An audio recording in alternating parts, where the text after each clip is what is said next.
streaming. There you go. I think it's live now. Let me do a quick check on YouTube. Yeah. So, all right. So let's start right away with today's class. So good morning. Good morning to everyone. We're lucky to have this beautiful sun this morning. We didn't have that chance last Friday. So yeah, and it's going to be sunny all week long, actually. So yeah, we're lucky for today's and tomorrow's class. It gives me more energy. I don't think I'm the only one that that sun have this effect on. But yeah, we're going to need a lot of energy. Well, I will need a lot of energy, of course, in order to go through everything that I've planned to go through for today's class. And I changed a little bit the formula of. Let me just quick set up something. There you go. Take a quick look on my on my emails. All right. So, yeah. So we do have a lot to cover for today's class. So I decided to divide the content in two different classes, but I don't know how much content for today's class I'm going to have time to talk about. But of course, certainly we will discuss about, well, first of all, assistive technology, well, E or IES, word processing software, aka Microsoft Word. Well, we do talk a lot about Microsoft Word, but there is more than this only software that exists that can accomplish what we tend to do with word processing software. I'm sorry. We will also discuss about the use of graphic elements to enhance teaching. With graphic elements, I wasn't quite sure about how to say it, but basically I'm talking about presentation software. So basically Microsoft PowerPoint, Prezi, Google Slide.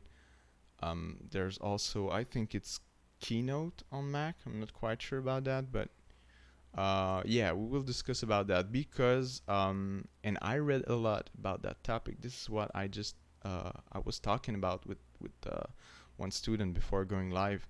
I was telling that the finding that were on those articles that I read on that topic actually gives me some surprising information about the impact and the effect of, well, let's call from now and on Microsoft PowerPoint.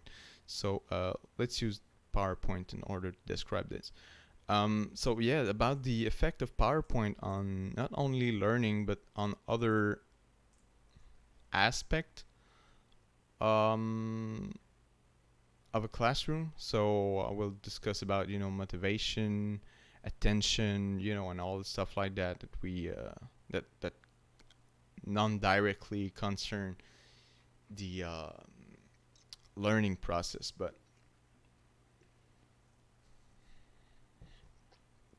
some interesting findings, and I will introduce a little about all the debate that was going on in the early stages of the introduction of that technology, which was around in 1994, if I still have a good memory, if I remember well. So yeah, I'm really hyped to talk to you about that, and we also will discuss of collaborative working with ICT, which actually I had a lot of struggling finding articles that concerning this particular element, which, well, is, you know, quite ironic, I should say, because if there's one main advantage that ICT can gives us, and especially on learning and teaching, well, they actually just talked about that this morning on the news, how businesses model and how working model are going to change completely after this pandemic, because the situation that we actually live into, which, the COVID-19 pandemic situation, forces some of the businesses to adapt the way that their employees are working, and home working with ICTs and technologies are, pushed forward, if I should say so, in order to keep their employees uh, busy at work, and in order to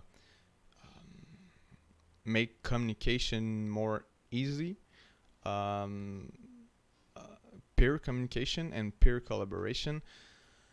But when concerning teaching, well, actually, I'm using ICT in order to teach correspondence teaching. But when concerning teaching collaborative ICTs, there's not much documentation. There's not much that have been written on that topic, and I found it actually quite of surprising, because yeah, this, well, from my perspective, and I could totally be wrong about it, but ICT actually allows us to do that collaborative working from our home, without any physical contact with peers. And from that perspective, and considering the fact that, and also considering the fact that government actually are going to move forward with the opening of schools, or not, we will see in September. But they will need to find a way to give to give children, is either if it's high school, middle school, or preschooler children, they will have to find a way to teach to those to give teaching to those kids. So yeah, on what decisions are going to be relied on, that's an interesting question that I would love to ask to our government at that moment, because I do not know on what I didn't find much articles that concerning that point, that that aspect. Yeah.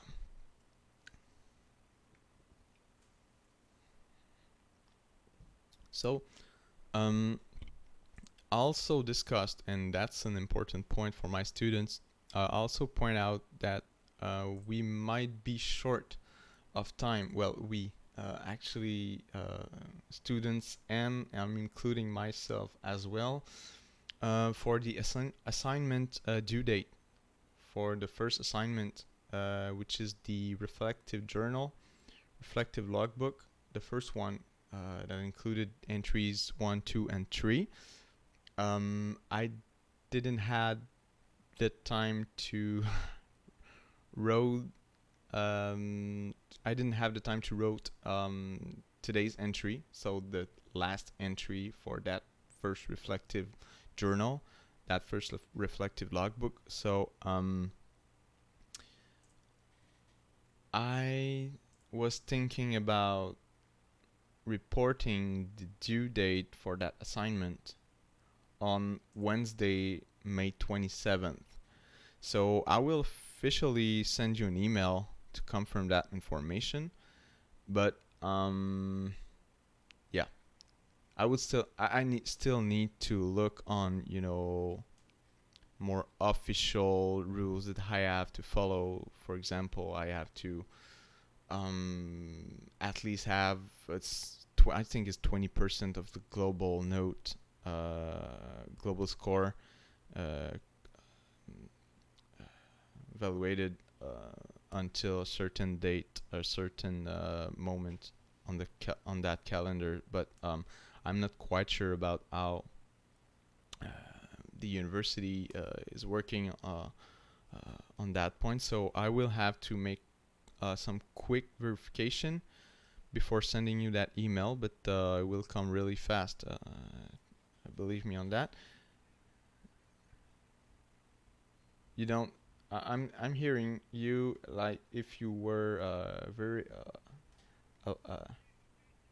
far. Okay. All right. All right. But thank you, Donna, for that. All right. All right. Thank you, Donna, for that information. Yeah, but I will try to send an email to the response. It's appropriate administrative person in the university in order to find that information. But you know, um, we will find a way anyway. I don't want you to do that assignment too quickly. So with no, I want it to be done properly, and if you need more time in order to do so, I will give you more time. Don't worry about it. That's my motto actually. So yeah, this is the game plan for today and tomorrow's class. Just checking out stream. So yeah, this is the game plan for today's and tomorrow's class. So let's jump right into assistive technology. So the hard thing about finding information about technology is to properly select words in order to find the right information. I just discussed about that on past Friday's class. We need to use proper word, proper concept in order to find the proper information that we're looking for. And when comes the time in searching second language, and especially when searching scientific article in a second language, sometimes the translation is not direct between a word or a concept that we use in French researches and the same word with the same meaning in English language. So it was quite challenging for me to find actually relevant articles in order to discuss about assistive technologies, assistive technology for general purpose. But I did find some quite interesting stuff. And oops, I spilled water on my keyboard. That's fine. But I did find some interesting article about that. And it covers a larger field than I thought it would cover. But yeah, first of all, this is my way of doing things. I prefer to identify what definition before we jump into the core of that of a topic, because this way we're more able to start on the same basis in order to understand the same things. So what is assistive technology? So I will call it AT from now on. So if I say AT, it stands for assistive technology because I'm lazy and this is how lazy people work. they make acronym for a lot of words when they talking. So yeah, assistive technology, or AT. Assistive technology for students with learning disabilities are devices meant to scaffold students' cognitive processes in order to enhance each individual student's unique processing abilities and maximize learning outcomes. So this is Marino, Shimshima, and Beecher in 2009 that wrote that. So what we're able to identify in that definition is, well, first of all, assistive technology. For this class, we will discuss about assistive technology that are digital, that are working with digits 0 and 1, if you remember for second course of this class. But yeah, assistive technology, we will discuss about AT. We will discuss more precisely about digital AT. And the important thing about that definition is that those technologies are used to scaffold student cognitive process. So, it has the effect to palliate, to go over some learning disabilities that student might have. So for that example, I think I have an example on that next slide. Yeah.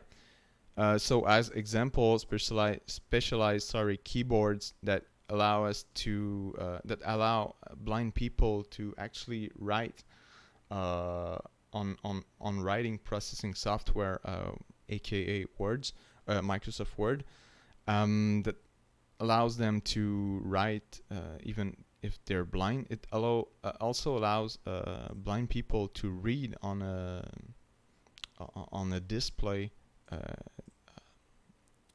monitor things that usually they were not able to read because obviously they're blind. So also we're talking about some touch screens, screen readers. So yeah, it exists some technologies that allows us to use a certain robot that reads stuff that are written online. So people with visual impairment, I know they don't like to call them that we call them blind people because they're not totally blind, they're partially blind. And well, anyways, so yeah, there's a screen reader, screen magnifier, eye tracking software for people that have attention difficulties. So attention to concentrate on everything. And there's an eye tracking software used with a webcam used with the webcam on your laptop that actually track the eye, and if the eye is out of the sight of that laptop display, it will play a sound in order to tell you like, hey, you've been absent for a long period of time. I don't know what you're doing, but stop procrastinating and read, please, and work, please. So yeah, it kind of worked like that. So and I thought that if you do know, I think that most of people know the person, but Stephen Hawking actually, because of AT, have significantly contributed with his scientific findings. So the astrophysician Stephen Hawking, who had physical disabilities that makes him unable to properly well, I'm waiting my words right now, but I will quote that properly communicate, vocally communicate, if I should say so. And because of assistive technology, I've contributed with his finding, contributed to the scientific sphere, and without that, without those assistive technology that Stephen Hawking is used, unfortunately, But those 80, uh, without those 80, actually, you would have been able to contribute to nothing at all, because couldn't, go as that far. And actually, this is why assistive technologies are so important in education, because it actually used to reduce that learning gap, learning differences between students with disabilities, and students that are, socially considered as normal. I will also put that in quotes, because what normality is. That was not a real question. This was purely rhetorical, so don't answer that. So, what is normality? But anyways, mm. And in order to have better comprehension of that, what AT is to think of general use ICT, for example, digital ICT, I should say. For example, computer, videos, mind mapping software, word processing software, anyway, whatever. Those ICT might be used to increase students' productivity, or to enhance the learning experience. So, I think I told that on the first or second course of that class. So basically, what I said is that if an ICT, if a technology doesn't enhance the learning experience, or doesn't make your teacher's life more easier, why use it?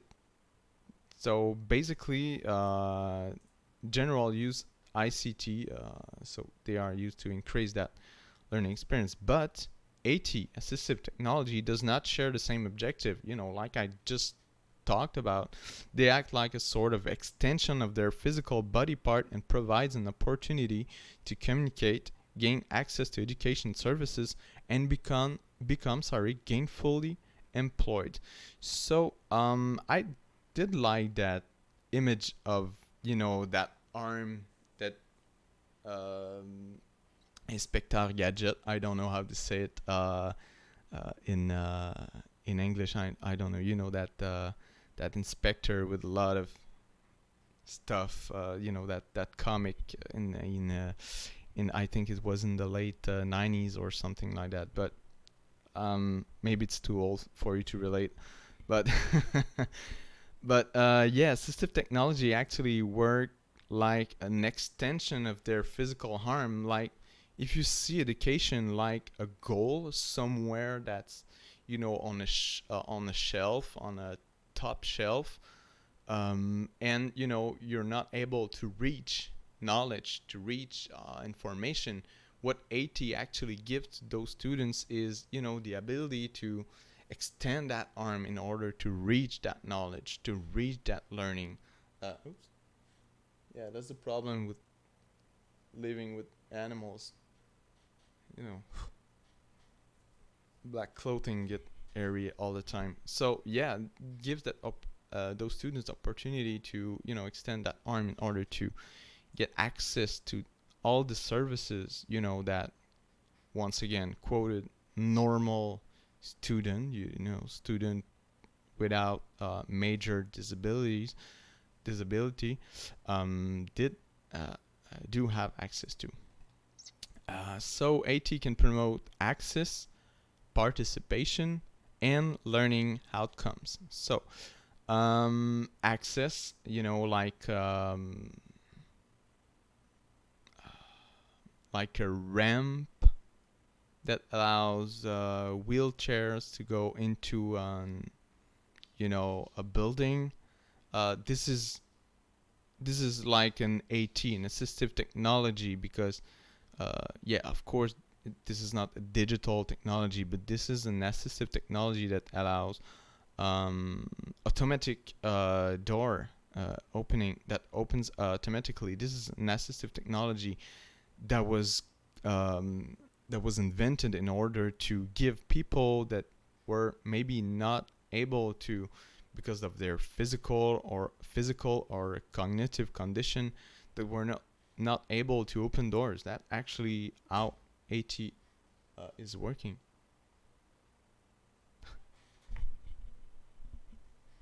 Sorry, my dog is really wondering what's going on in here and who I'm talking to. So he's kind of jealous. I think he just knocked on the door. Never mind. So yeah, assistive technology can promote access, like the automatic doorway. This is an example of how it can promote access, participation. For example, if you give text to read on a tablet, you will might need some assistive technology in order to, as I used that same example earlier, in order to magnify or adapt the way that information is presented, in order to give a chance to those students to participate in that learning process, and also learning outcomes, because of course it's more the most common way that AT can promote. So basically, because AT refers to an usage that implies student with disabilities, we must discuss about that disability concept, which stand for, and I quote, human limitation of one kind or other in performing various tasks performed by other human being in general. So this, I'm repeating myself a little bit here, but this make sure that you clearly know what differs an AT from an ICT. AT is used for compensate, if I should say so, some students' disability, and ICT is generally used in order to enhance the learning experience in class or outside of the class. And disabilities can cause major inequality between students' learning chances. I don't think I'm learning you much right here, but and you already knew that if you have a disability, like I do, you know that school and class learning chances are not equals among all students, unfortunately, and this is why we encourage teachers to use those assistive technology. I'll give you a few examples. Well, disability, this is not only this is really important to address. Disability is not only something that's biologically within a human being. Okay, it can be also a contextual disability. If I can say, like right now, I do have an obvious disability with English speaking. I do not an obvious disability with English reading or English listening or even English writing, if I take the time to double check everything. But with English speaking, I'm not considered as a normal, if I should say so. I do not have the same speaking abilities than an English born person can actually have for that language speaking. So I do use some software, some AT, in order to compensate, to make sure that those disabilities do not have effect on the in my professional life, like right now. So so disability can cause major inequalities between students' learning chances. And like students with disability, and we don't say dis- disabled student, which can be actually inadequate, because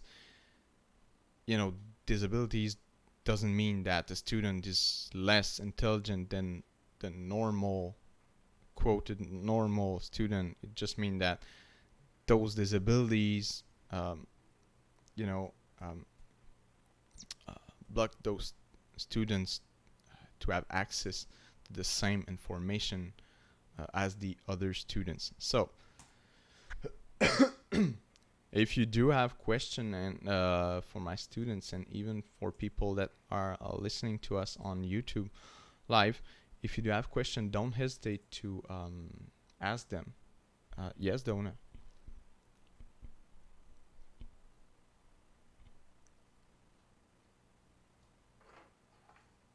Do you have a question, Donna? No? Okay, cool. So yeah, disabilities can either be physical, so we're talking about mobility, physical mobility, stamina, dexterity, and high coordination, etc., etc. Disabilities can also be cognitive, so like I discussed, ADD, dyslexia, dyscalculia can also be. These are learning disabilities, but it can be more severe, if I can say so. I'm sorry for not using the exact word, but can be like Down syndrome, autism, and some etc. So, and it can also be sensory, so all the senses, auditive, linguistic, sight, hearing, auditive, like I mentioned. So and disabilities cannot be addressed generally. So this is why it is important to know and identify, and clearly identify what are those disabilities that doesn't give fully access to my students to the learning outcome. So disabilities cannot be addressed generally, and as they present so many particularities. For example, you don't use the same AT in order to solve a dyslexia disability, as you would do the same for an auditive or a linguistic disability. So for this reason, there's a numerous different AT that can be used in order to help students with disabilities. Like I said earlier, English is not my first language. I mentioned many times, and I have to use some assistive technology in order to compensate on that kind of disability. Like I use the software Ginger. It's actually how it's called. Ginger, Ginger. So what this assistive technology actually does is it actually does that when I do type or write something with my browser, internet browser, if it's either on Facebook, on Messenger, on sending emails, writing on whatever, it actually works like a kind of antidote. If you can relate to that, that grammar spelling software that we highly recommend to a student to get, antidote, which but it doesn't only correct it doesn't only correct the grammatical some grammatical errors that we can make. It also correct that syntax, the way that sentences are presented. So Yeah. I will just do something. Yeah. So, yeah. Hi, Mary. Good morning. Yes. No, disabilities can be so physical, cognitive, and sensory, but disabilities cannot be addressed generally. Like I said, for this reason, there's numerous different AT that can be used in order to help students with disabilities. Just for Mary, when I say AT, I'm referring to assistive technology. I just told that two slides ago. Assistive technology. This is what AT stands for. So I'm on slide number 9. Yeah. So oh, and Alexandra just log on that. Hang on. Yeah, you had some yeah, okay. That's all right. Don't worry about it. Morning, Alexandra. So, yeah, for example, the use of Microsoft Word might not be the best suit for a student with visual impairment.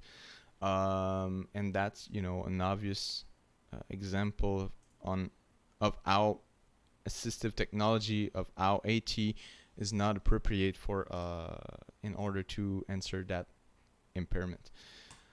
Thus, AT provides a venue where information can be presented using a flexible, nonlinear interface, enabling students with learning disabilities to access information otherwise unobtainable using traditional teaching method.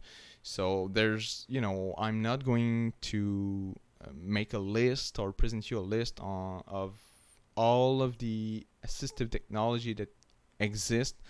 I'm not quite sure that kind of list actually can be relevant because, using and choosing assistive technology in order to answer some student disability actually needs a case-by-case approach, which means that we cannot say that okay, every children with I don't know dyslexia will have to use that software, okay, because all these software are, we must address students' need. So there is really individual from teaching to student individual relation. This is like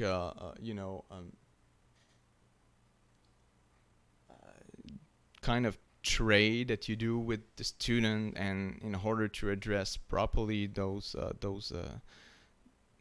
disabilities that he might have. So yeah. More specifically, assistive technology can have positive effects on, content area learning. So we talking about mathematics, French, English, science, history, whatever, critical thinking skills. I did not actually find a specific assistive technology that can actually work on critical thinking skills. And I also did not find, I will probably give you more information if you express the need. But yeah, it can have positive effect on critical thinking skills, on motivation, etc., etc. But this is, like I said, this is really a case-by-case evaluation of the student's needs that we have to make in order to choose the right assistive technology to answer that. And most commonly asked question is, I don't know what assistive technology to use, because I don't know much about assistive technology, and I don't know what's available on the internet. And there's a multiple way that we can address that question.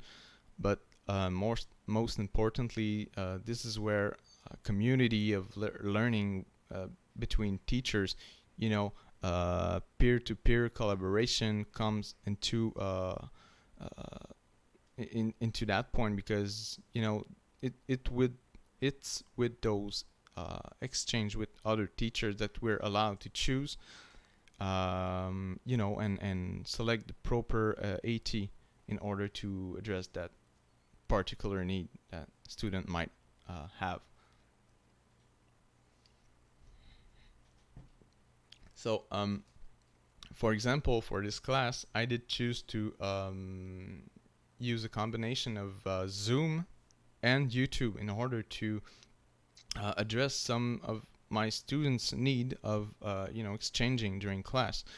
So this way they will have more equal learning opportunities, because they will have the chance to ask question, which was less possible on YouTube, because it's only by the use of chat. But now with voice speaking, they can address more specifically question. So yeah, this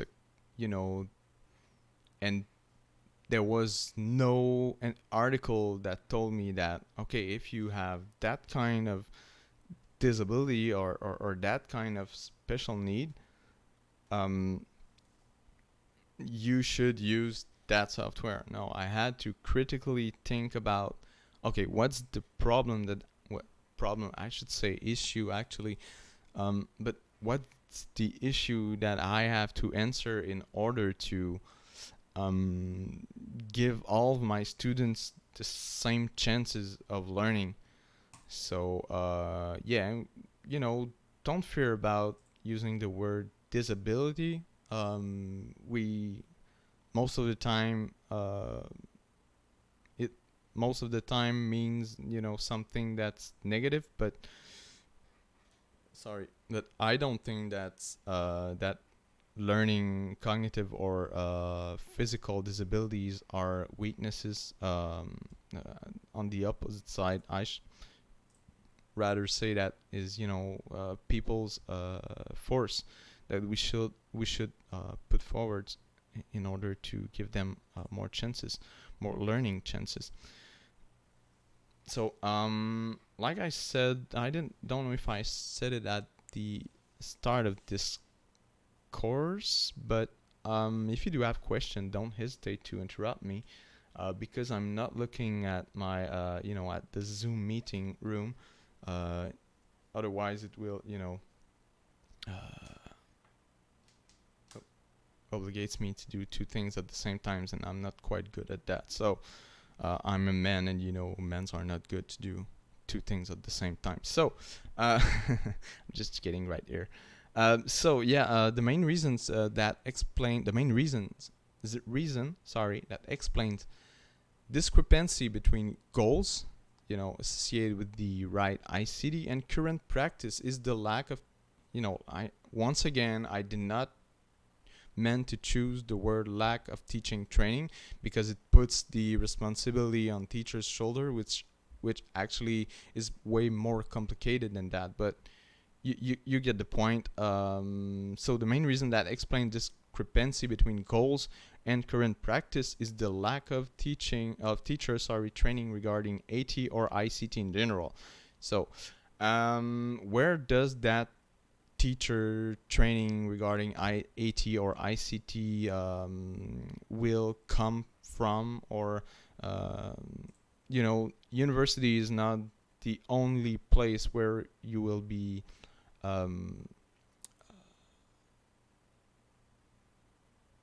where you will be asked to learn on IT, and ensure us some sort of professional development. You will be asked all the way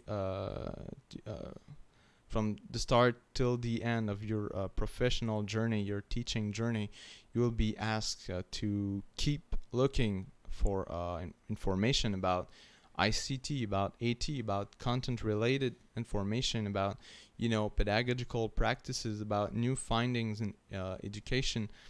So yes, this class right here is looked like a perfect way to ensure teachers training regarding AT or ICT in general. But like I usually say to my student, usually say, not like I've been teaching for 10 years now, but like I usually say to my students, is that university is a good way to introduce you to main concept and general information about regarding this class, about technology, and more precisely, right, for this course, AT.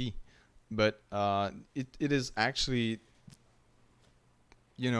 teachers' job, administrative people's within schools' job, researchers' job as well, to give you information when you will be teaching, when you will be in class. So yeah, this is actually the main reason that explain this discrepancy between the goals and the current practices, though. So we can replace discrepancy by maybe I should say the misused or the not properly use of AT or ICT in general. And this is something I also tell to students that in my class, is to before you choose any sort of AT or ICT, you must ask yourself, what are my pedagogical intentions? Okay, so we don't choose an ICT and afterwards choosing pedagogical intention. We do first look at what are my pedagogical intentions, and then look for ICT or AT in order to fulfill those intentions.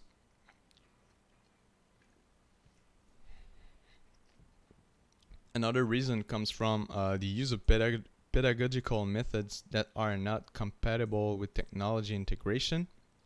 So yeah, of course, if you want to so if you have students with disabilities and you want to look forward for AT that can be used in order to give those students more equal chances, if you're not used with technology in general, if you're not using it, you might not be tempted to look for different software or different AT that can help those specific needs from your students. So yeah, according to literature, there's literature that I've made. There's numerous barriers. I'm not quite sure if I'm saying right, but barriers, yeah. Choose choose which one that fits the most. To the selection, adoption, implementation, and assessment of an AT. So, an ambiguous definition.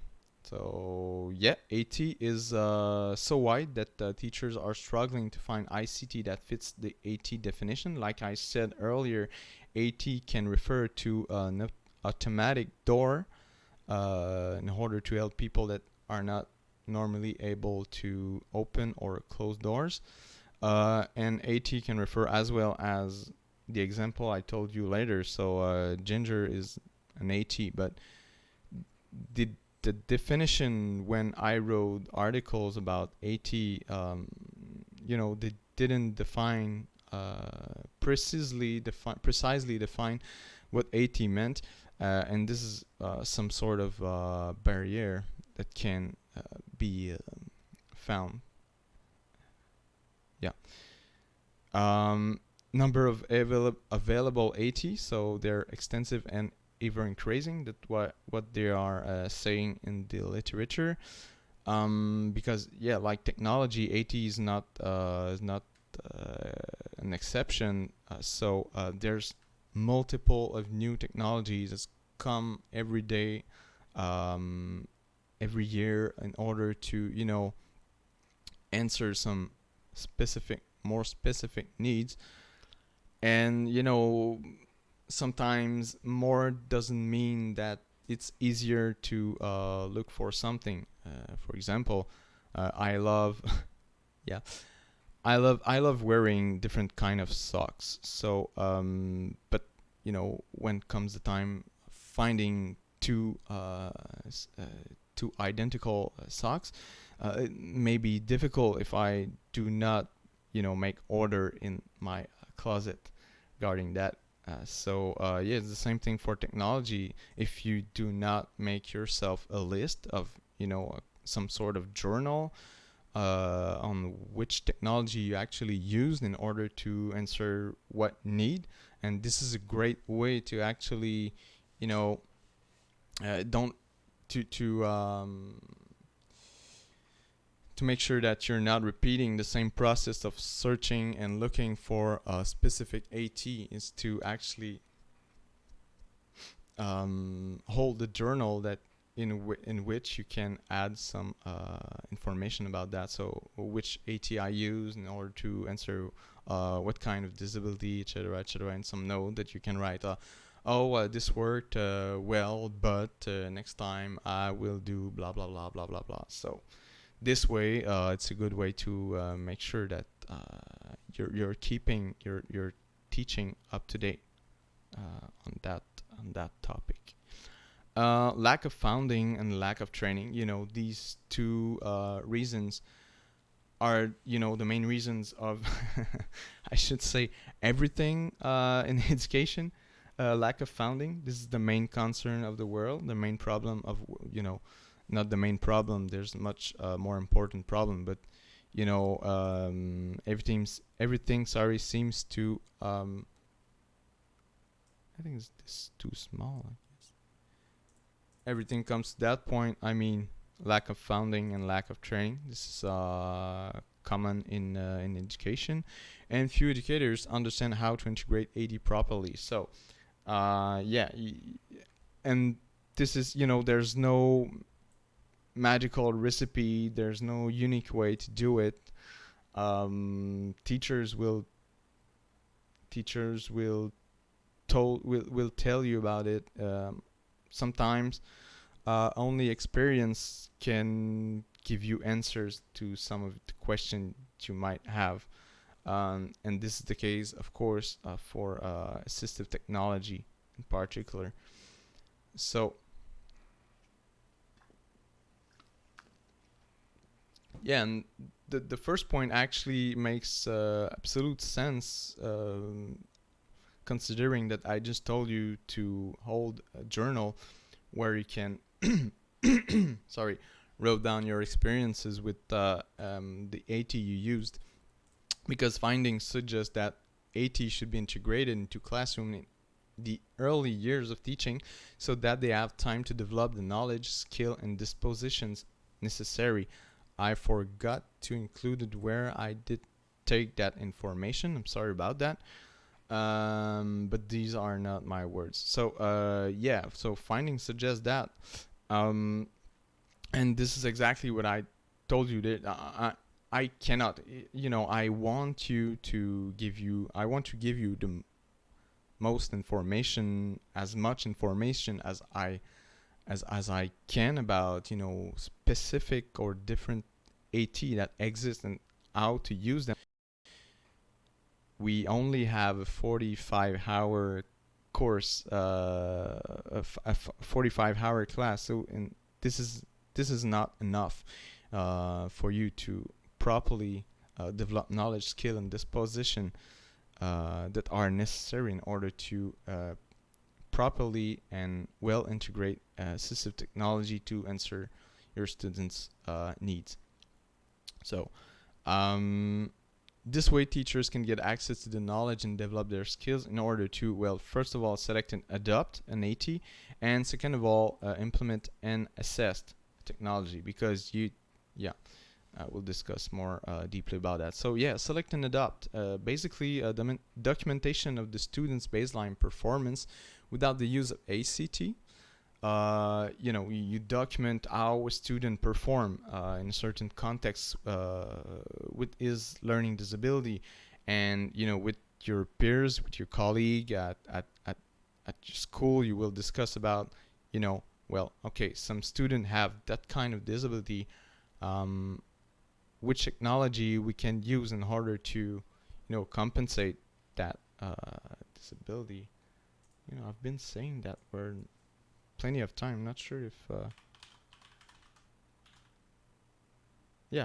okay, that's a proper word. All right.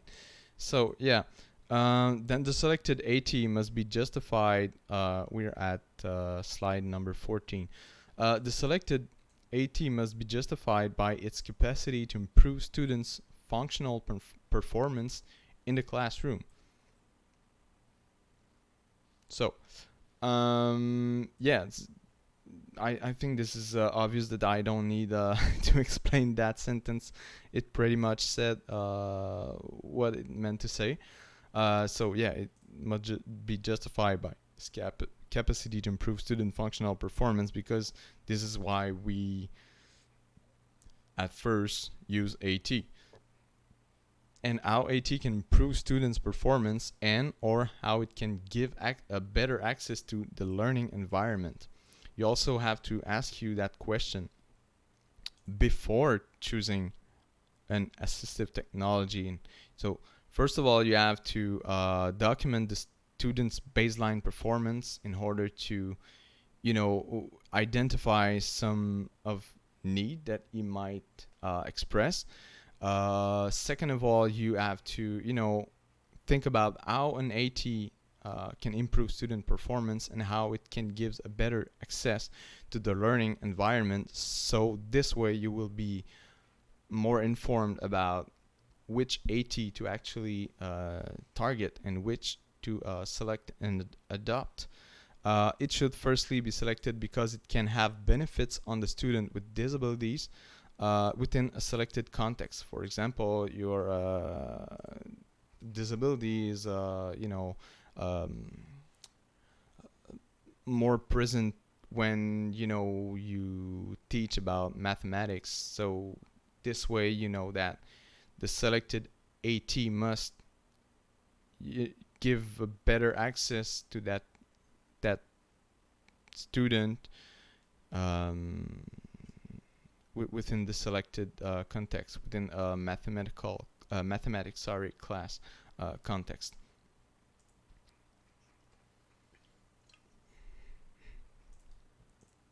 Oh, I'll add a spacing right here. So the AT can be evaluated regarding to these components.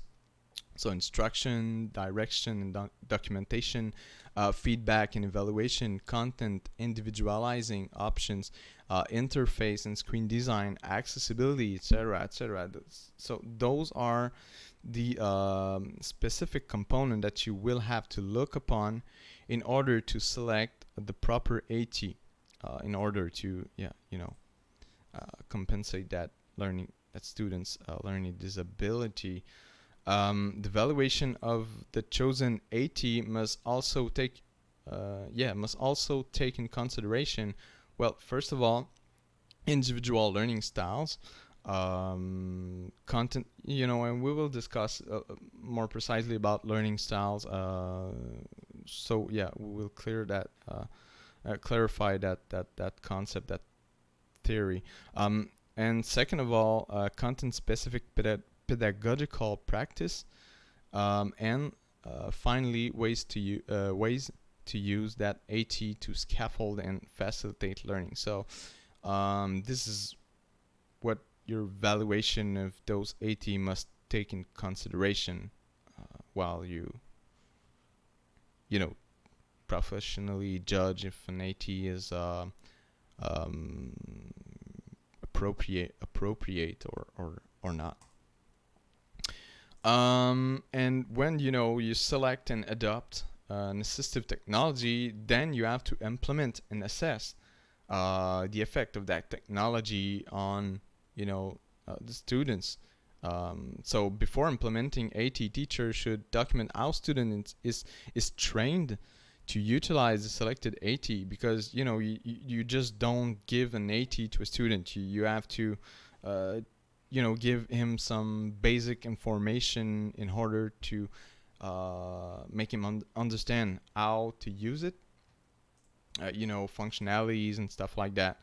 Once implemented, the teacher should document how often it's used. So even if you think that an AT is appropriate to a student, it doesn't mean that he or she will use it. Okay, and you must have a constant uh, follow up, I should say, on the implementation of this AT on the student, and you should ask also student if that AT is appropriate. If there's something you like, he or she doesn't like, if there's something that he or she use at home and you didn't know that he or she used it, so you can so this discussion that you have, a pedagogical didactic contract. This is part of the didactical contract that you have with your students. So if it's properly used, and how the AT can have or not, it can of course not have any impact. And how the AT have an impact on students' performance over time. So this is not a one day thing that you can do, and okay, I've assisted that AT, and now it's this is the one I'm going to use every time. No, it takes time, and this is why there's no magical formula, because student disabilities are so specific, and so there's a French word that expresses exactly what I want to say, idiosyncrasique, which students need are singular to them, and this is the way that we have to address those disabilities.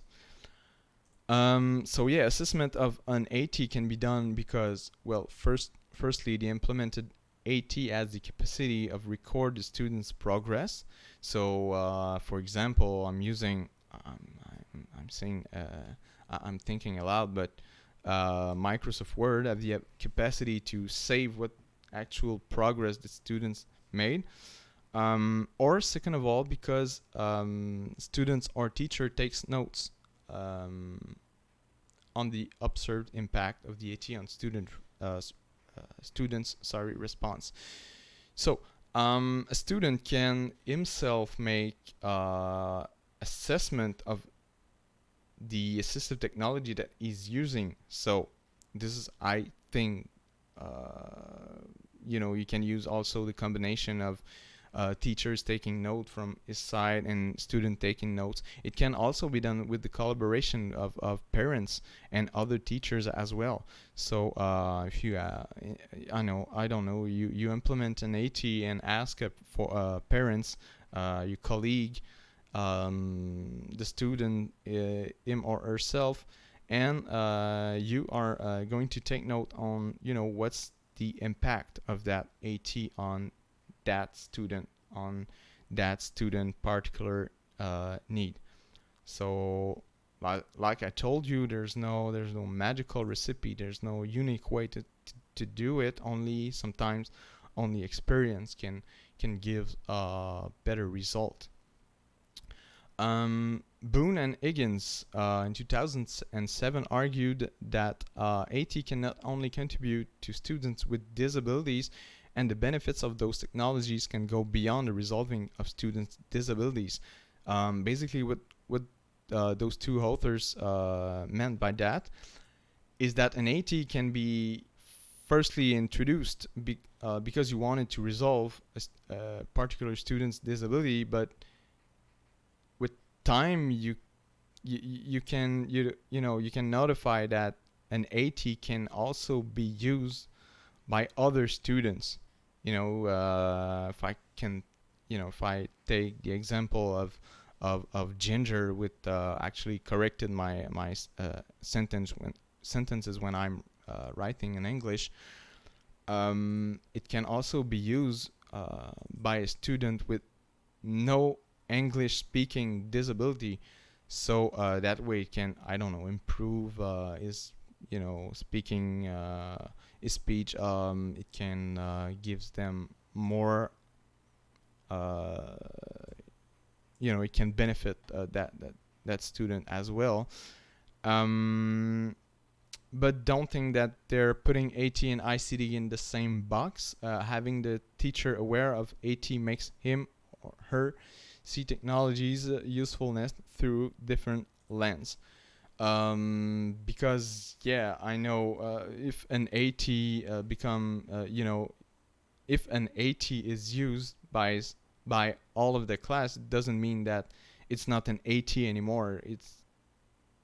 It's an AT, but that can serve general needs, general purposes that maybe majority of the class expressed.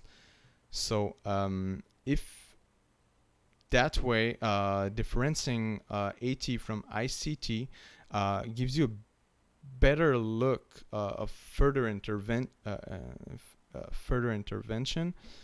when you will be asked to find another AT instead of looking for ICT. You should be looking for AT because they do not have the same the same goals. Yeah, they do not follow the same goals. But while having in mind that technology can be an AT for some and ICT for others, of course. Still, if you do have a question, don't hesitate to ask them. Yeah. AT to support students' inclusion. So I found really interesting quote from Marino, Samshima, and Beecher, 2009. So basically, what the authors said about AT and students' inclusion is that new systems for understanding the benefits and barriers of assistive technology integration and for developing community practice, experiencing integration, fostering effective implementation, and managing technology environments are critical to provide all students with the knowledge and skills necessary for active participation in a democratic society. So by giving those students chances, by integrating AT in order to compensate their possible disabilities, by doing so right away in class, you're basically telling them that it's not because you do have a disability that makes you less important or less, that doesn't make you less important in society, and it doesn't make you a disabled person. It it does is it only means that you need some tools, some other technologies in order to assist you, temporarily assist you for some in some case, in order to achieve the same goals that the other students are following. So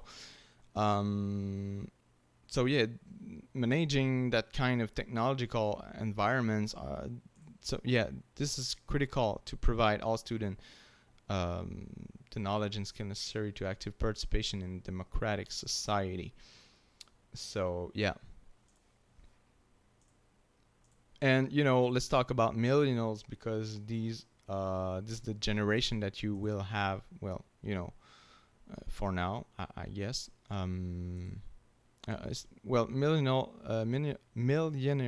sorry, students with disabilities, because one of their main cultural characteristic relies on the fact that they use technology on a daily basis, often depend more than their colleague without disabilities. So, yeah, because they use that technology every day, sometimes you have to look further, a little bit further, in order to find a technology that they did not know about, and because they use on a daily basis technology, it also means that they also found a way, their own way to compensate on those disability. And this is where communication with students become critical, and especially if you're not, well, myself included, if we're not from the same generation, that make myself not knowing some of the tools that millennial student might use. So this way it can ensure that you choose the proper AT, and an AT that were not previously tested by those students. And I'm saying millennial students, but it included as well every students. I'm not part from the millennial generation, but still I do have some sort of knowledge about technologies. So yeah, millennial students, but more generally all students as well. So we'll go through the next 5 slides, and afterwards we will have a quick break. So in about 10 or 15 minutes, yeah. So, oh, sorry, there's something in the chat. Yeah, something I have to go. Oh, all right. So I sent you an email. All right. So, there you go. An assistive technology for ones can be considered as general ICT for others, like I mentioned, and this is where the universal design from learning theory takes all of its importance. I just realized that I did not. Yeah. Okay. So, first of all, what is universal design for learning? Well, basically it's called UDL, and how it can influence an AT integration in order to make it more general ICT. And I will give you some examples. So you will hear a lot, well, I guess, about universal design for learning, and it's the theory that that's not new, and that's not a specific theory that's come from educational sciences. It actually comes from for the record, it actually comes from during the end of the First or Second World War. I'm not quite sure about that, but the idea behind that universal design for learning is that if we, so like I said, it comes from at the end of World War, when soldiers come back in their country, they were injured, and sometimes they were permanently injured. So that created sorry, a lot of people with specific disabilities, most of the time physical disabilities, and what they thought at that moment is that if we and they had problems with accessing buildings, because before that there was no because today there is for every building there is a ramp for people in wheelchair. But back in those days, there were not specifically, there was REM for hospitals and medical institution, but there was no ramp, access ramp for every other buildings. And it was problematic because after war there was a lot of people in wheelchairs, so basically they didn't have access to most of the infrastructure, to most of the building. So it created some sort of problem. And in order to to compensate that kind of disability in future, engineers decided to include in every plan, in every building that they will have to construct, they will include an access ramp for every building. So this way, it doesn't comes from a specific need, but it prevents some specific need that might be expressed by eventual accessing problem. So we took that universal design for learning, and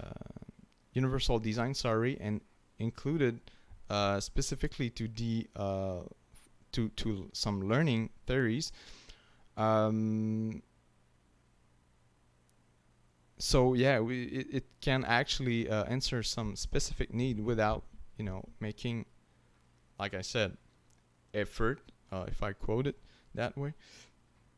So basically, what was the definition of UDL? Universal Design for Learning, aka UDL, is a framework to improve and optimize teaching and learning for all people based on scientific insights into how humans learn. So this is the CAST definition. And the UDL offers three main principles, which is representation, engagement, and action and expression. So in learning in class, what UDL means is that if I have, I don't know, an exam to give to my students, but there's students that have some learning disability, I don't know, from it's history exam, and there is people that have writing disability, or have some learning disability with writing language. So basically what I would do is to offer specific ICT or specific AT for the entire class that can compensate on those learning or writing disabilities. So that way everyone starts with the same basics. So if I give, for example, if I give the choice, yes, Donut. Oh, you unmuted your microphone. Yeah.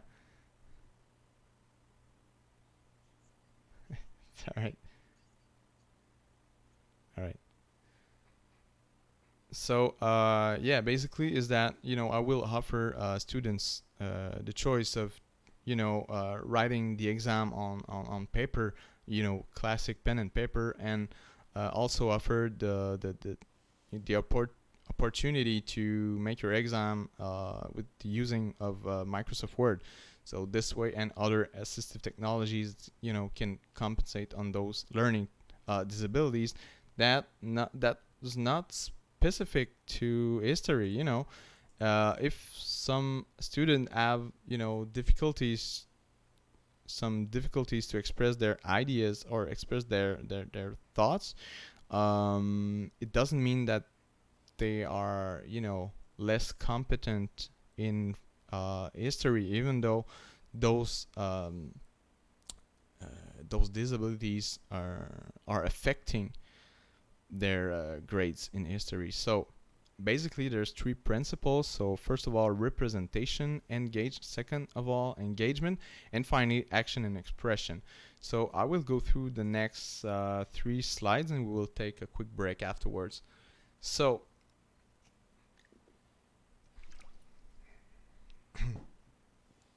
So I took that image from a document directed by Hagerman 2017 that basically expressed that those three primary network and three principle of UDL, well, like I told you, representation, action, and expression, and engagement.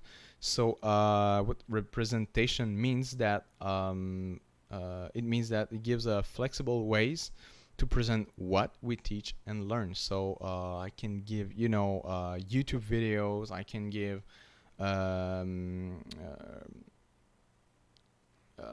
textual of all the textual document of all the information I present in those videos. I can give access to PowerPoint. I can give, so yeah, flexible ways to present what we teach and learn. Action and representations is a flexible option for how we learn and express what we know. For example, well, now we don't really have choice, but I can make some online conferences in order to give what I want to teach, and I can also give individual rendezvous in order to maybe address some specific need of a class. And finally, engagement, flexible option for generating and sustaining motivation, the why of learning. So it can lead to the teaching can lead to students collaborative work that they afterward can publish, that they can reuse in order to understand why they are learning those kind of things. So those three principles are kind of and they concern as well as recognition learning, strategic learning, and affective learning. So the what, how, and why question that this universal design for learning can address. And more precisely, representation provide option for perception, language and symbols, comprehension. So basically, it's resourceful and knowledgeable. Action and expression provides option for physical action, expressive skill and fluency, executive function, and it represented with strategic and goal directed options, actions. Yeah. And also for engagement, engagement provide option for recruiting interest, sustaining effort, and persistence. And self-regulation. Giving some purpose to something that I do actually motivates me. Actually have an effect on my motivation of doing stuff.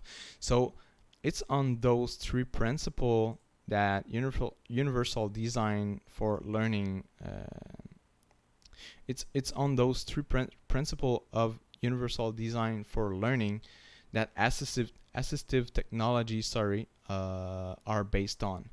So if you want to make a quick abstract of what UDL is basically giving an opportunity and equal chances to all students in the class, and not only to students who have disabilities. So yeah. And how UDL can influence AT integration, basically by making former AT available for every other student. I said basically, but this is not as simple as that. So by making it a general ICT, but still having in mind that those AT still, are essential or critical for some students. And this is a point that we must not neglect. And yeah, I think I gave some of the example in common life and in a pedagogical context of using on how UDL can influence an AT integration for that. So Yeah, still give you so we will have a quick break. It's now 11 11 no, it's 10:48. Yeah. So let's say a 7-minute break, and we will be back at 10:55 exactly. So I will take time as well to answer questions if you do have questions.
there's plenty of advantages.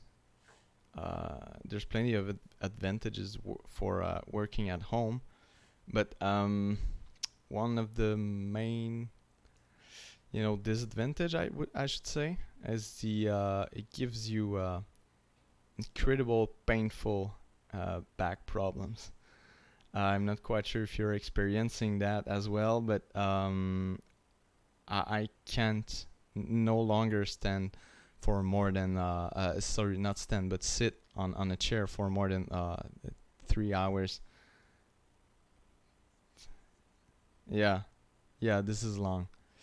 Yeah, and sometimes I just work. I read articles on my laptop and on my desktop computer, and sometimes I spend 6 or 7 days, 6 or 7 hours, a day, sitting there on my in my chair. So on my chair, yeah. And yeah, I do miss my chiropractic. I'm quite sure. It's you know the back doctor, I should say. Oui, ça va bien aller. Yeah, for some people.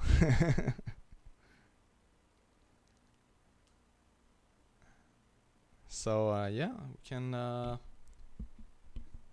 get back to what we were talking about. But before, I've done, I mostly done the assistive technology part. But I just want to make sure if you might have question about that. Because I'm being a little much more theoretical than practical here, and this might be lacking in that class, that practical part. But I'm trying to stay as grounded as possible. Yeah. So I just want to make sure that you do not have any questioning about what I said during the first 20 or so slides. No? Alexandra making... No? No question? Okay. Alright. So let's get back to word processing software. Yeah, how to address that, because it's been, kind of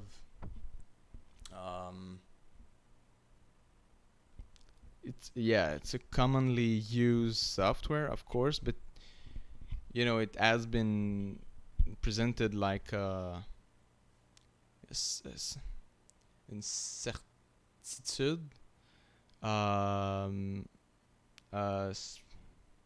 fact that we must use word processing software. We do not prepare our assignments with pen and paper, so we have to use digital word processing software.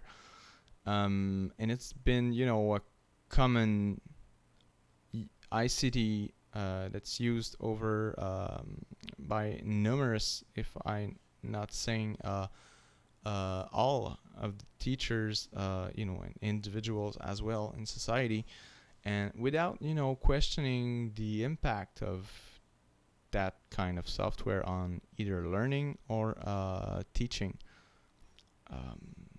So yeah, I try to look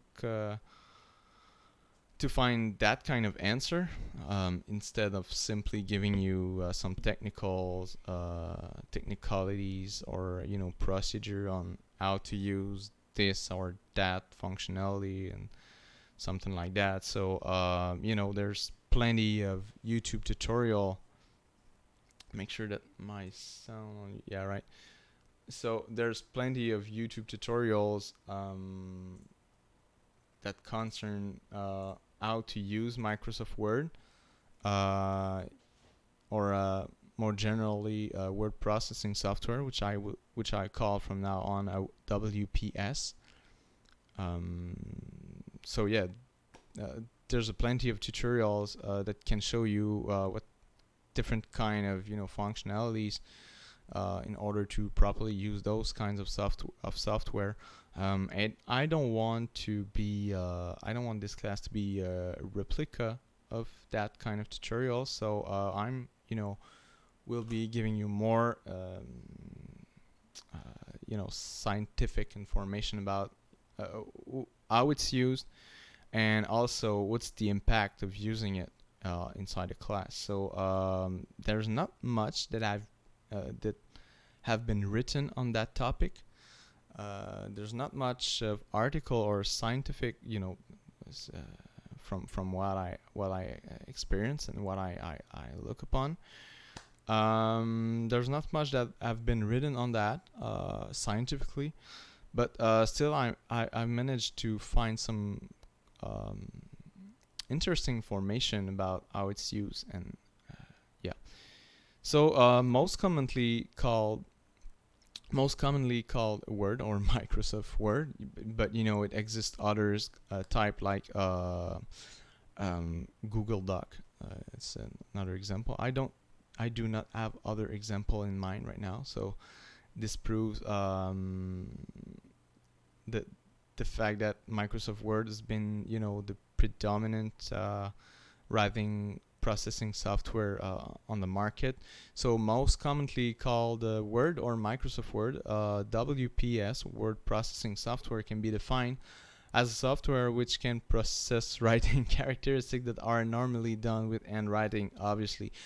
Normally done, but some of the other characteristics cannot be normally done with handwriting, which makes the particularity to choose a Microsoft Word instead of handwriting everything.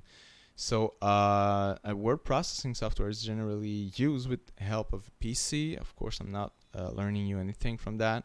But nowadays, WPS can also be installed on a tablet, smartphone, and even on a video game console. So yeah, it exists a lot of ways that we can, produce written document.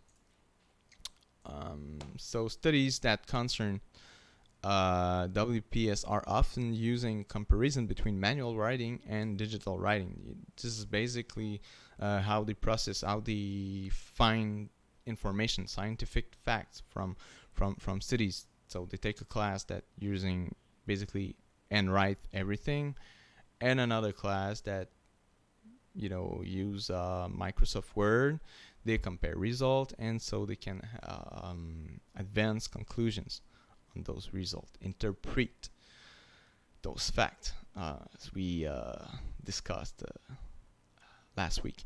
So this way, authors are able to measure the impact. Regarding some conditions of such tool on multiple learning for purpose and teaching for teachers dimensions. So here's an overview of some of the advantages of using a WPS in class. So yeah, like I said, I had I had struggle of finding relevant article that present a good overview of the situation, on how it's used, on what's the effect, on everything like that. So and I will present you those results in order to make you give you a better understanding of the situation. So I wrote that in general, WPS word processing softwares offers to the user the possibility to add, modify, delete, or move an idea within text, which is not the case when you're handwriting things. I mean, you can actually, but this will impact heavily impact the structure or the quality of the handwriting of the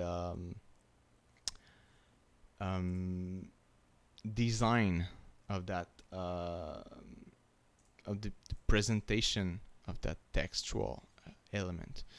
So they also can be combined. So word processing software can also be combined with other software that can either enhance the user's experience and support the writer's specific needs. So we were talking about integrate assistive technology just few minutes ago. So with Word, we can add some, other software in order to, address some users or students' disabilities. The most commonly used software, as an example, is Antidote, which you might probably have heard of. If not, I'm encouraging you to have access to Antidote, which it's kind of useful when it comes to reviewing your work. So yeah, it can be combined, but texts that are produced with the help of a writing processing software, a word processing software, are highly portable, so they can be easily and quickly shared with other people. Once again, I'm sure that I'm not learning much here, but with technologies today, you can share Word document with internet, and even store them into what we call the cloud. So cloud storage, which I'm not going to details about how cloud storage works, but basically it's not stored on your PC but on the internet, so other people can have access to it. And even we can use some technologies to in order to give the users the possibility to work together inside the same document. Thus, and as well as software, web interface can maximize potential of word processing softwares. Think of Google Drive, for example, which allow, like I said, collaboration and writing and collaborative work writing inside same document. And word processing software also allow individuals to work on the same text at the same time. But we will address that later. I wrote in this presentation, but I think it will be next class. So studies also suggest that word processing software can enhance student motivation to write, as he or she might find easier and more convenient to read and write through a digital display, monitor, smartphone, or tablet, or whatever. So we will discuss about the advantage more specifically on the learning outcomes, which is neglectable, I should say. But it offers, Word actually offers Microsoft Word. I will call it that way from now on. Microsoft Word actually offers much more than simply learning outcomes advantage for students that use it. If you ask me to take notes in class, I will tell you that I use Microsoft Word in order to take note while the teacher is speaking in front of the class. So might find it easier and more convenient either to read or to write. But this is not the case for everyone, of course. Some people still prefer the handwriting method. And yeah, even though these word processing software advantages concern ease or writing fluency, this doesn't mean that it has an effect on learning, and we will discuss about that, because some people have driven some researches about that, some studies about the impact on learning. Does the use of Microsoft Word allow students to perform better on test. Even though this is, most commonly used in class nowadays. Yeah, we will address that. The following statements are based on a meta-analysis of studies that have been conducted in order to measure the impact of word processing software on writing skills. I'm not going to those two specific scientific factor that we're being told that IRS degrees on education, but basically what meta-analysis is that it go look for all the researches that have been made with a topic, well, basically a variable, and combine all the result in order to put order and make an average, I should say. Okay, I'm really quoting that, an average on what are the findings in order to present, what's the overview, what the research say about that. So I'll be putting numbers and different variable, and this might be confusing if you don't know what R stand for. When you will see R, which is in English it will be really hard to explain, but which stands for coefficient, in order to understand the impact of one variable on another variable. So long story short, an R can be from -1 to 1. 0 means there is no effect at all. The closest the number is to 1 means that there's a positive effect, and the closer the number is to -1 mean that the intervention have a negative effect. So in this case, R that equals a R value that's closer to 1 means that there's a positive effect. That Microsoft Word has a significant and positive effect on the writing skill, on students' writing skill. So basically, if you want to understand what R means, is that the higher the number, the more positive the outcome and the effect will be on student. So yeah, it's okay if you don't understand everything about that. I will interpret those data as well as I'm reading them. So according to Bangor Downs in 1993, and note that the year of that study is kind of old, so take that in mind when I'm presenting information. So he's basically said that writing process software has a significant and positive effect on writing output. The R value is 0.52, which is, generally is a high correlation, I should say. So there's a positive and effect on writing output, and the overall presentation quality on 0.27. Which means, it doesn't have much of effect on the writing presentation. And, still have in mind that this study have been driven in 1993, so there's a lot that have been developed on technologies have been evolving since. So result might change as well. We'll discuss about that.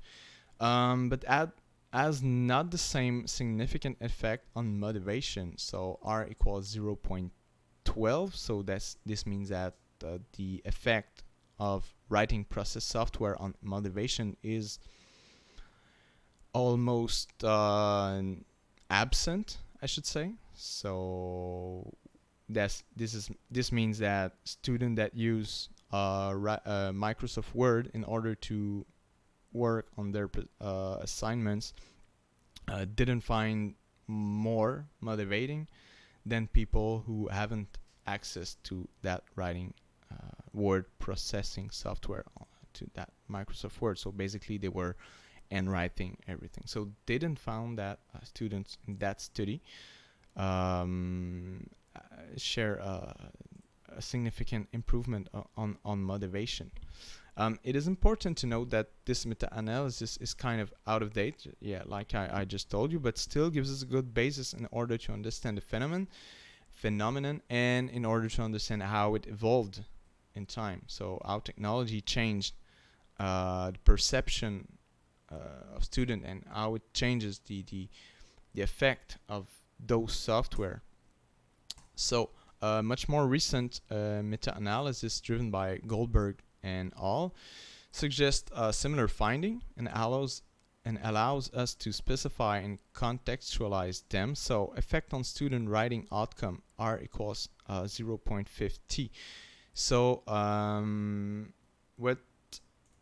what Bangard and Drown found in 1993 is the effect on writing output was 0.52, which is an highly significant and positive effect on writing output. And 10 years later, they found that the effect was almost the same. The R was almost the same, 0.50, and general production quality was 0.41, which means that there was an improvement in general production quality in 2003. This means that the technology have evolved quite significantly to give the opportunity to the users to produce a more a better visual production when they're writing on Microsoft Word. So and we expect to that number to go higher and higher as as technology is evolving.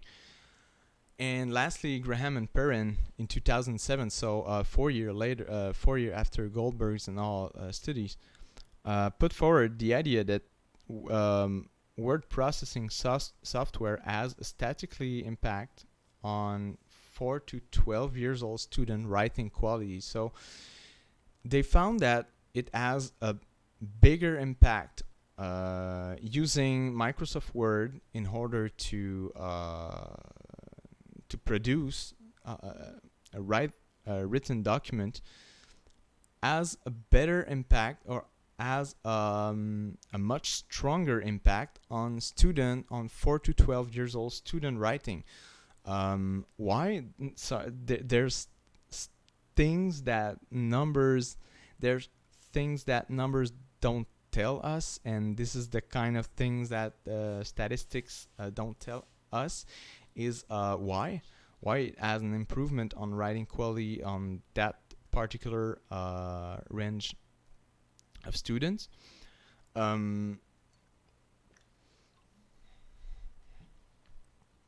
But we can deduce that they are less that student 4 to 12 years old students are have less maturity in order to produce have a better calligraphy or a better writing and writing quality or something like that. So that's maybe an explanation to that number. If you do have question, please don't hesitate, because there will be a lot of those numbers in that presentation for now on. And what can explain the differences between those two studies? Well, some of the studies were overlapped. So, for example, Graham and Perrin included articles that were already included in Goldberg and all meta-analysis. So they basically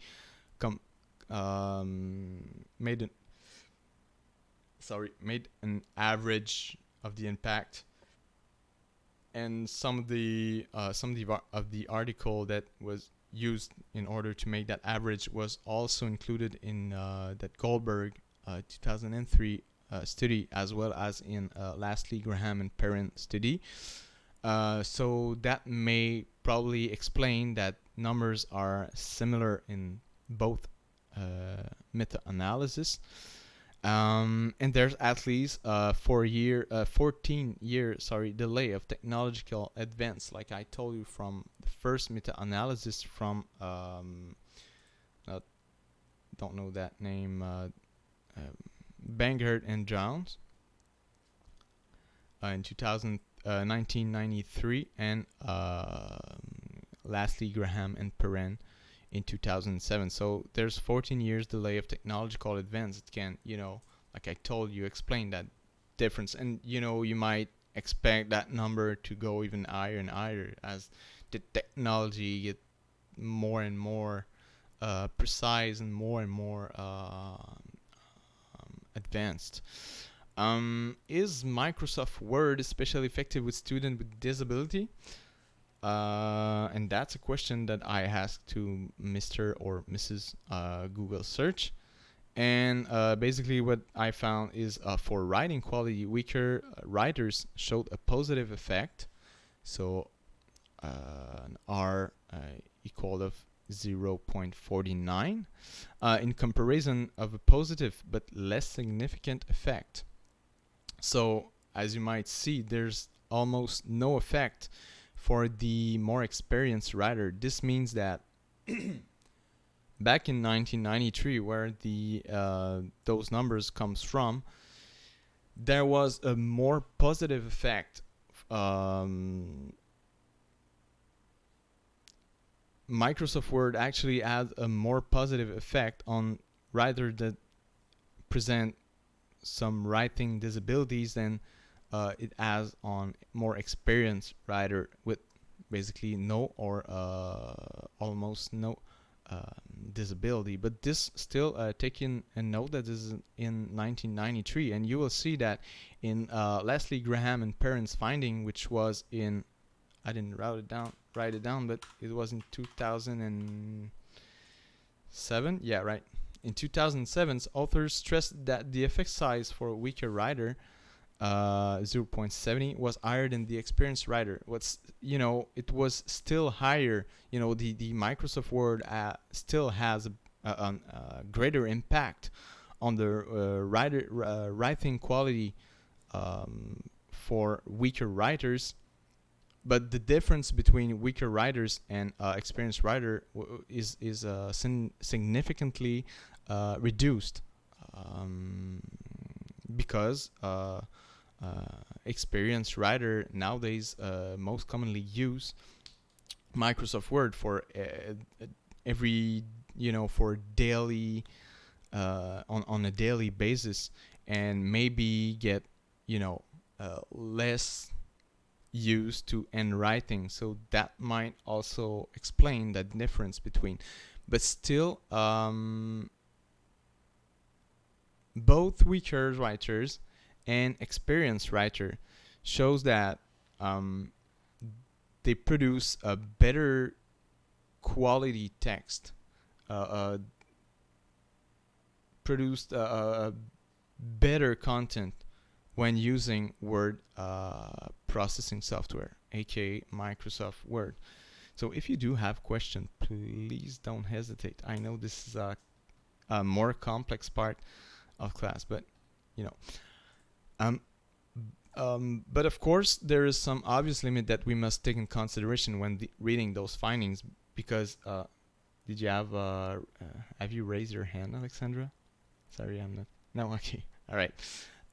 So yeah, of course there's some obvious limits that we must take in consideration when reading those findings, because like I told you, there's no, I think I told you last class, there is fact and there is interpretation of fact, and there is contextual element that we must take in consideration in order to have a better comprehension, better understanding of what those numbers actually mean. So in both meta-analysis, authors, so the one in 1993 and the one in 2007, authors neglected the reading capacity variable. So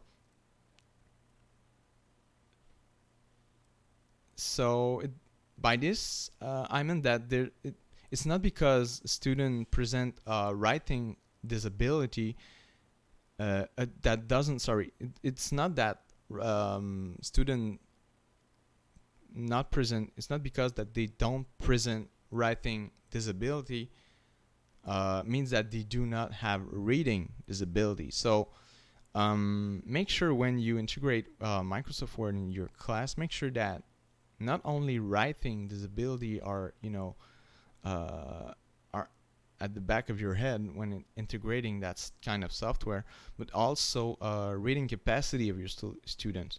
Okay, because some student appears to have, like I quoted, normal capacity when it comes to writing, but when it comes to reading and understanding text, it might have a disability without even knowing it. So you must first think of that, take that in consideration. And some of the variable were binary. So students were classified so either as poor or good writers depending on their needs. There's no nothing is it's not nothing is only binary except for computer, of course, but there's no such thing as good, bad. There's an in between that were not taken in consideration in those findings. And also, some students were too young to be put in the same pool as the other individuals, so they can take fully advantage of the functionalities of the software. So those meta-analyses included kindergarten students and university students in the same pool of study, which actually make no sense if you're trying to use those data in order to adjust your teaching. Some students were too young to be put in the same pool as the older individuals, so they can take fully advantage of the word processing software because either they don't need those functionalities, or they do not know those functionalities, or they do not need those functionalities, or didn't know how to use them. So this might explain, we have to interpret those findings with taking that in consideration. Since these results are less relevant in today's context, Morphy and Graham analyzed all studies that have been made on the effect of word processing software since 1983. So a much more recent article in 2012 stressed that, and they define the research component more clearly, and they did address those limits.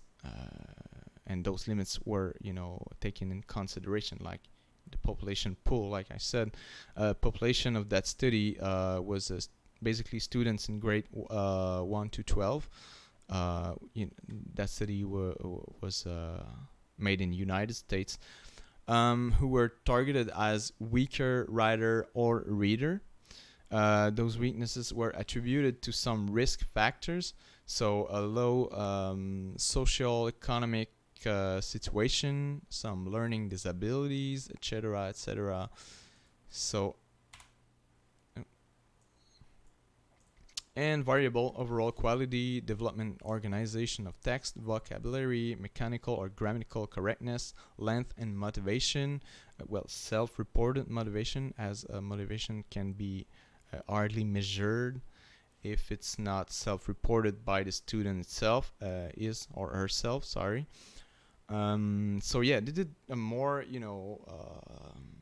a more solid analysis of the impact of word processing software on learning. So basically, they found that there was no statically significant relationship between effect for overall quality and grade. So when they tested, when the studies addressed the use or the impact of word processing software on primary school students, the effect was, yes, positive and significant, 0.57. In middle school, they observed that the effect was 0.46, and in high school, the effect was 0.49. So there was not difference between primary school students and high school students. Still, the effect was positive on overall quality of the presentation when using Microsoft Word in order to produce text. They also found that for weaker writers, the use of a word processing software has an effect on writing quality. So the effect was 0.52, which is,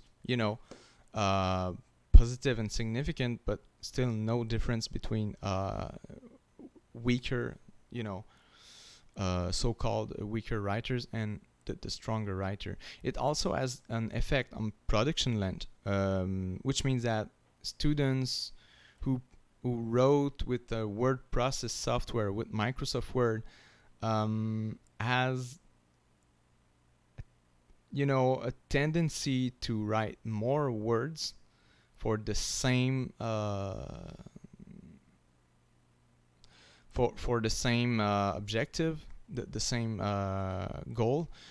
They do write more words than students that were writing using pen and paper method, which actually is absolutely logic. If you remember when you were writing an exam and writing an exam or assignment, in comparison with today's, when you're producing your reflective logbook, you tend to include more words because it's less demanding on your brain to type on. Well, I'm talking for a general population, not specifically, but it's less demanding to type on a keyboard than actually and write everything. And it also had an effect on development and organization of the students' ideas. So they found that, and this, I think, the statistic that is the most, the most relevant number up this date from now. It's the impact on development and organization of the students' ideas. So basically, what it means that when students use Microsoft Word, they tend to be more organized in their idea. They have more a clearer view, a clearer overview of what they want to produce, in comparison with the student that they do not have, that they use actually as handwriting method. So they also found that mechanical correctness. So, mechanical correctness is the ability to student to review what they've written. For example, looking in dictionary for some words that not sure if they're written correctly. They found that students that use a word processing software are trained to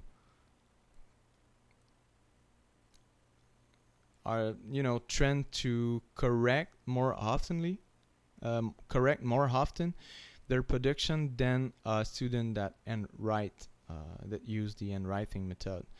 Also have the an effect on motivation, but this R equals 1.42. This is unusual, and it shows us that there were statistical mistake that have been made, so don't take that result in consideration, and also because motivation implies multiple factor, multiple variable that are not quantifiable, if I can say so.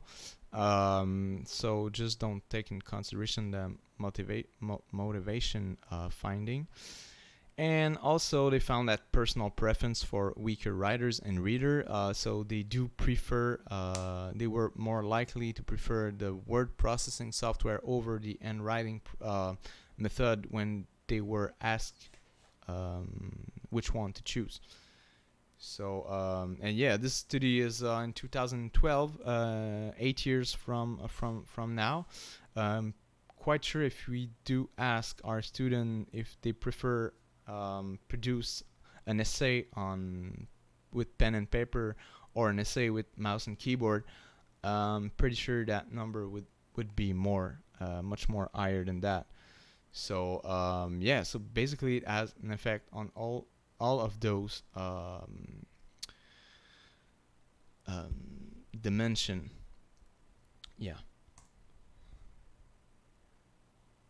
but still it's interesting to notice that they found that there was no statistically significant effect on grammatical correctness.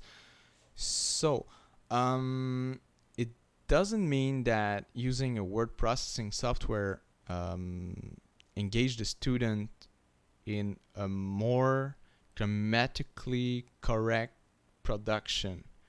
Okay, even though it gives an instant feedback, it doesn't mean that student will be tempted to correct those mistakes. And also the diversity of vocabulary. So they didn't found that the student who used word process software, who used Microsoft Word, use a much more diverse vocabulary, even though the feedback is instant with the use of Microsoft Word. If I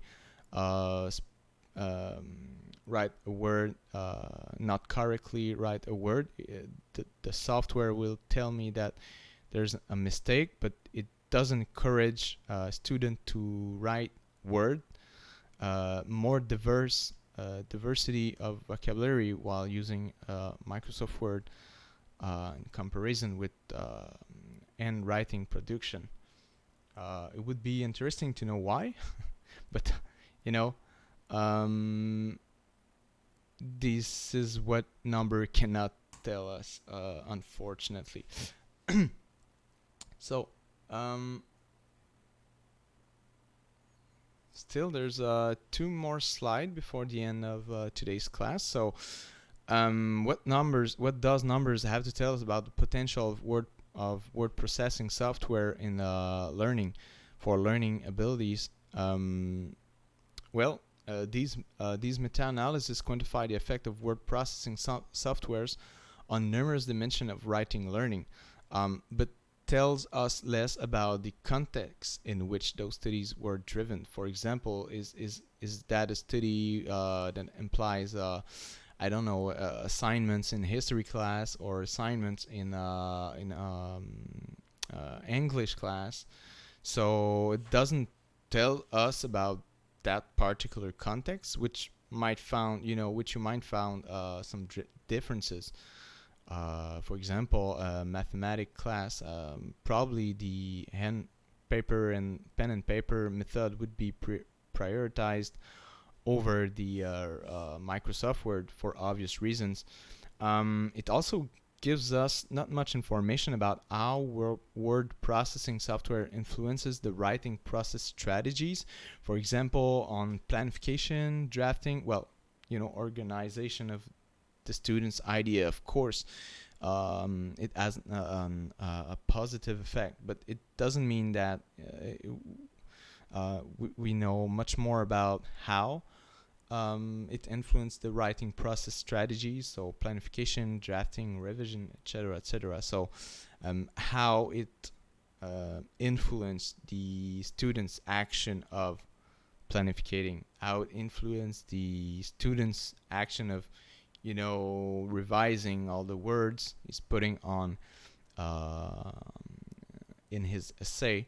So, and also these meta-analyses are old enough, um, because much more have been done since 2013. Pretty sure about that, to be considered as lesser relevant, if I say so. Even if we can identify similarities between those three different studies. So yeah, like I said, there's I would not be surprised to see those numbers going higher today, but I do not have enough information in order to um, justify uh, those that statement. Yeah. So yeah. And even if there's numerous research on word processing software, sorry, they still have much more to learn. And thanks to the development pace of technology, because technology is developing at a crazy fast pace that and that makes the finding more quickly outdated. Okay. So, for example, what's the impact of using Microsoft Word on everyday digital communication for text messages, Facebook, etc., etc.? Does word processing software have an effect on the way that students communicate with each other in everyday normal life? Text messages or Facebook publications are full of grammatical and syntax mistakes. And does using Microsoft Word in classroom have an effect on that aspect of the student's life? This is something that the research haven't found yet. And what's the effect of using word processing software on capacity of communicating ideas in second language learning, for example? And there's a lot to know about word processing software, but generally this is a software you will be encouraged to use, not only for planning your class, but also for produce assignments, produce booklets, produce you know all the tools, all the document that you will need in order to successfully teach. Yeah, so you will have to use, or you will be invited to use those kind of software, even though the research is not quite clear, is not perfectly clear about what's the effect of that. And just the main problem of this class, I should say, is the technology is evolving so fastly, so quickly, that research are more commonly appears more commonly to be out of date, as we discuss right now. If I have something to learn, to teach, for you to remind about the use of word processing software, is that it has been proven that word processing software have effect on numerous variable and numerous dimension of learning and teaching. But this is for for having an overall idea or an overview of that situation, of the impact of that software on learning. And these number are not grounded in the context that you will be faced on when you will be teaching. So yes, you should have in mind those numbers, and have in mind that Microsoft Word actually positively influence learning process, but not all the time. Okay, so basically, what you will be invited to use it, but not overuse it. Okay, it's like I should say it's like everything in life. You should weight the usage that we do that we've made of technology, and it's the same thing in class. And the best way to measure the need of using a word processing software is actually take in consideration, the specific content that you will have to teach, the specificities of your class, of those students, their needs. They're not,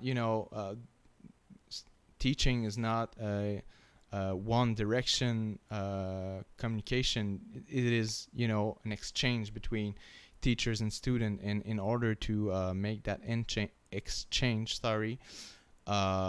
more relevant and more pleasant, as I should say, is to ask and keep in touch of, what are your students' need in a specific context, within the specific attribute of each of your students. So yes, research tells us a lot. Okay, it really helps to better understand the impact or the influence of technologies on multiple dimensions of learning, but it doesn't. You cannot only rely on numbers in order to justify your teaching methods, the ICT or AT you will be using. So I would love to give you a universal recipe, or a magical recipe, magical potion, in order to give you what is the best way to use that tool or use that software, or what is the best way to use that software in order to address that kind of disability.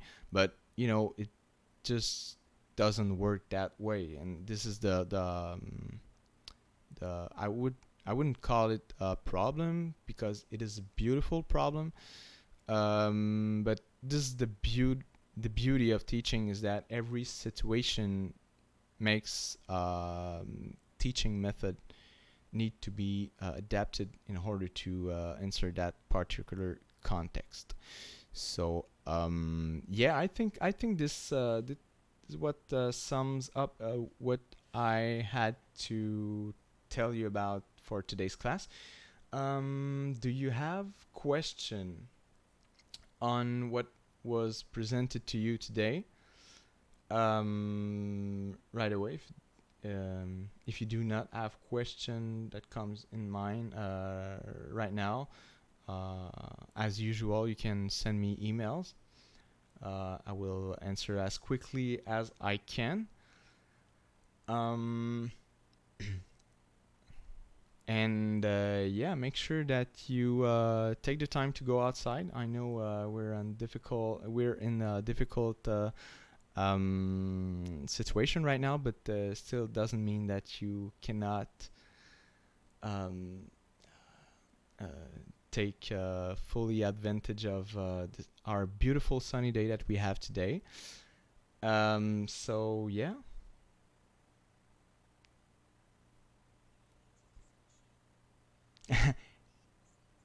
And it's essential. Yeah, of course. Yeah, I'm struggling saying that word, but yeah, it's a need that we go outside. Not only Yeah, great need, not only for our physical condition, but also for our mental health. That we need to go outside, and especially for our mental health. Yeah. Yeah, of course. Yeah, me too. So, so if you do not have question, this is what ends today's class. I'll see you tomorrow. I'll send you an email also about more information for the assignment due date. and also more information about tomorrow's class, which Alex, my assistant, well, I mean, teaching assistant, I wouldn't call her like that, but my, yeah, let's say friend, would be there in order to assist me in testing some of ICT I want to test with you tomorrow's with some topics I will address as well. So yeah, like I said, take time to go outside and go outside, change your mind, and if you have questions, don't hesitate to send me an email. We'll try to answer that as quick as possible. Well, if you do not have question, see ya. Take care of yourself. Bye. Bye, Dana.